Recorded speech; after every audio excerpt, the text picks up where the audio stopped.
நடுவரவர்களே, ஆத்துல அம்மிக்கல் மிதந்து வருதுன்னு ஒருத்தன் சொன்னானா, அதுல ஏறிதான் நானே வந்தேன்னு இன்னொருத்தன் சொன்னானா. ஆனா இன்னைக்கு இந்த வண்டியில போயிட்டு இருக்க நாட்டில் இருக்க ஆளுகளுக்கு இந்த பழமொழி அருமையா பொருந்தும்யா. அந்த மாதிரி இந்த 3 பேர் பேசுறது பூரா பொய்யுங்கய்யா. உங்ககிட்ட ஒரு கேள்விங்கய்யா, உங்க மனைவி ஆசைப்பட்டு கேட்கறதெல்லாம் நீங்க வாங்கி கொடுப்பீங்களா? கொடுத்தான் ஆகணும். நீ நாளைக்கு ஒருத்தரை கல்யாணம் பண்ணுறப்ப தெரியும் நீ கேட்குறப்ப அவர் எப்படி வாங்கி கொடுப்பாருன்னு. நீங்களும் உங்க மனைவியும் மெரினா பீச்சுக்கு போறீங்க, அந்த பீச்சினுடைய அழகை ரசிக்கிறீங்க, பார்க்குறீங்க, சுண்டல் சாப்பிட்றீங்க. திடீர்னு உங்க மனைவி, மாமா அந்த பீச் ரொம்ப அழகா இருக்கு, எனக்கு வாங்கி கொடுங்கன்னு கேட்டால் வாங்கி கொடுக்க முடியுமா உங்களால?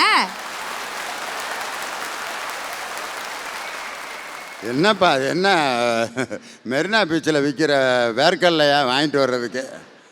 அது கடல்ப்பா, அதெல்லாம் வாங்கி தர முடியாது.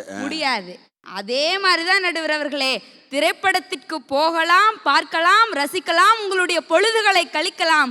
ஆனால் பின்பற்றி வாழ்வது என்பது இனியவன் முழிக்கிறாரு, இப்படி ஒரு அர்த்தம் இருக்கா அப்படின்னு.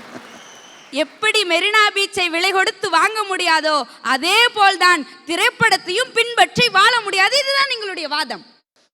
நடுவரவர்களே, அன்று தாஜ்மஹாலை காதலன் காதலிக்காக கட்டினான். இன்னைக்கு தாஜ்மஹாலுக்கு போறாங்க, அதனுடைய அழகை பார்க்கறாங்க, ரசிக்கிறாங்க. இது நாள் வரையும் எந்த காதலனாச்சும் காதலிக்காக தாஜ்மஹால் கட்டிட்டானா?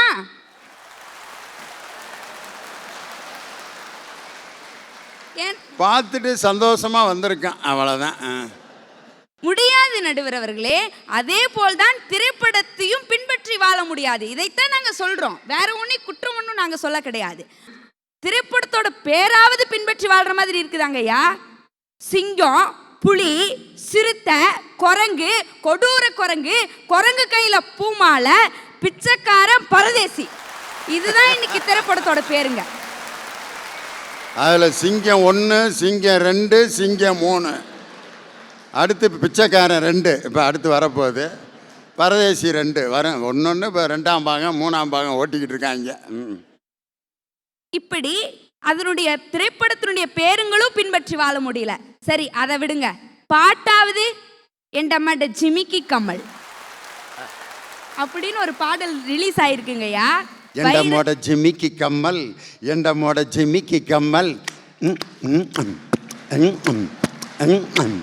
எண்டமோட ஜிமிக்கி கம்மல், எண்டப்பேன் கொண்டுட்டு போய், எண்டமோட ஜிமிக்கி கம்மல், எண்டப்பேன் கொண்டுட்டு போய், எண்டப்பேன் பிராந்தி புட்டி, எண்டம்மே குடிச்சு தீத்தா ஜிம்மிக்கி கம்மல், என்னம்மோட ஜிம்மிக்கி கம்மல்.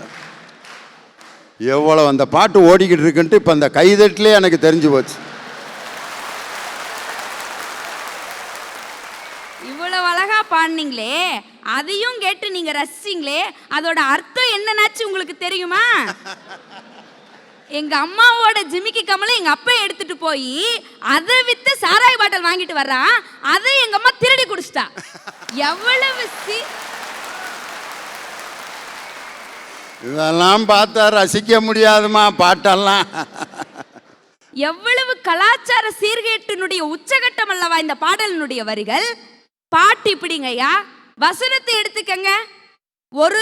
ஒரு தடவை முடிவு பண்ணிட்டா என் பேச்ச நானே கேட்க மாட்டேன், அவர் பேச்ச அவரே கேட்கலினா அவர் பேச்ச கேட்டுட்டு இவங்க எப்படி பின்பற்றி வாழ்வாங்க? ஆனால் நடுவரவர்களே, அன்று தமிழகத்தின் தவப்புதல்வன், தரணி போற்றும் செயல் வீரன், பூம்புகாரை கண்டவனும் வீண் புகாரை வென்றவனும், பகுத்தறிவு பகலவன், முத்தமிழறிஞர் டாக்டர் கலைஞர் அவர்கள்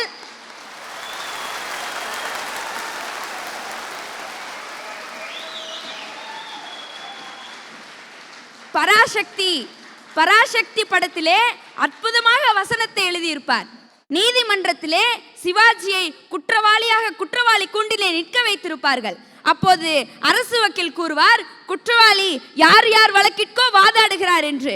அப்பொழுது சிவாஜி வசனம் பேசுவார், யார் வழக்கிற்கும் இல்லை, அதுவும் என் வழக்குதான், என் தங்கையின் வழக்கு, என் தங்கையின் மானத்தை அழிக்க எண்ணிய மாப்பாவிக்கு முத்து புகட்ட அண்ணன் ஓடுவதில் என்ன தவறு? கோவிலில் குழப்பம் விளைவித்தேன், கோவில் கூடாது என்பதற்காக அல்ல, கோவில் கொடியவர்களின் கூடாரமாக ஆகிவிடக் கூடாது என்பதற்காக. பூசாரியை தாக்கினேன், அவன் பக்தன் என்பதற்காக அல்ல, பக்தி பகல் வேஷத்திலே போட்டுவிடக் கூடாது என்பதற்காக சிவாஜி அற்புதமாக நீதிமன்றத்தையே கேள்வி கேட்பார். இன்று நாம் எப்படி திரைப்படத்தை பார்த்து நீதிமன்றத்தை கேள்வி கேட்க முடியுமா?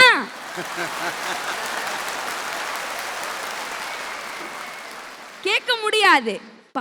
பார்க்கலாம், ரசிக்கலாம், கைத்தட்டல் கொடுக்கலாம். ஆனால் பின்பற்றி வாழுவது என்பது நடைமுறை வாழ்க்கையில் சாத்தியமல்ல.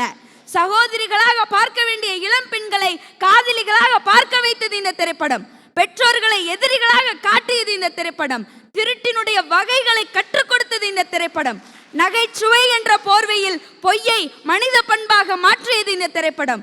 இசையை கேட்போரின் மனங்களில் திணித்து சிந்தனையை பாவங்களின் பக்கம் திருப்பியது இந்த திரைப்படம். வன்முறையை ஹீரோயிசமாக காட்டியது இந்த திரைப்படம். காதல் என்பதை புனிதமாக காட்டி பிஞ்சு மனங்களில் கூட நஞ்சை விளைத்தது இந்த திரைப்படம். தீய பழக்க வழக்கங்களை ஆண்மைத்தனமாக காட்டியது.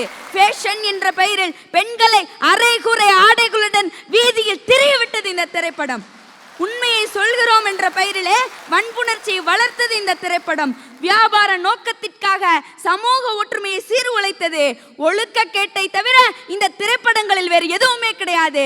பெரியோர்களே, 1000 நல்ல காட்சிகள் இந்த திரைப்படத்தில் இருந்தாலும் உங்களுடைய வாழ்க்கைக்கு, உங்களுடைய நடைமுறை வாழ்க்கைக்கு அதனை பின்பற்றி வாழ முடியாது. நடுவர் அவர்களே, இறுதியாக நான் ஒன்றை கூறிக்கொண்டு விடைபெறுகிறேன். இந்நாட்டிலே பிறப்பவனுக்கு பசும்பால் இல்லை, வாலிபனுக்கு வசதி இல்லை, திறமை இருந்தும் பலன் இல்லை, கல்வியில் தரம் இல்லை, கற்றவனுக்கு வேலை இல்லை, கற்புக்கு பாதுகாப்பில்லை, விவசாயத்திற்கு தண்ணீர் இல்லை, மருத்துவத்தில் திருப்தி இல்லை, மாசு இல்லா நாடு இல்லை, உழவனுக்கு உறக்கம் இல்லை, ஊழலுக்கு பஞ்சம் இல்லை, பூமிக்கு மழை இல்லை, ஏழைகளுக்கு வாழ வழி இல்லை, ஓட்டுக்கு மதிப்பில்லை, ஓடுகிற நதிகள் இங்கில்லை, வெற்றறிக்கை குறையவில்லை, வேடிக்கை பார்க்கவன் சிந்திக்கவில்லை, கரன்சியின் மதிப்பு டாலருக்கு நிகரில்லை, டாஸ்மார்க்கில் கூட்டம் குறையவில்லை, திருட்டுக்கு முடிவில்லை, காவலுக்கு கண்ணியமில்லை, சட்டத்தில் சத்தியமில்லை, முதல்வருக்கு பஞ்சமில்லை,